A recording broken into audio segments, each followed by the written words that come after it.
Hello everybody and welcome back to another video. In today's video I'm going to show you how to enable high quality reels upload on Instagram.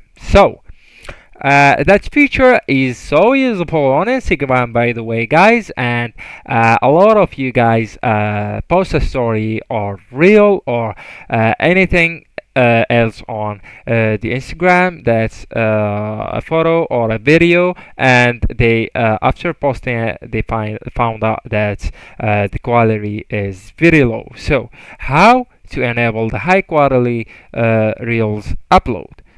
So let's go into our app to show you exactly how you can do that. And after that, right here, I want to go into your profile picture on the bottom right corner, tap on it, and right here, go into this three lines on the top right corner, tap on them. And after that, I just want you to scroll down,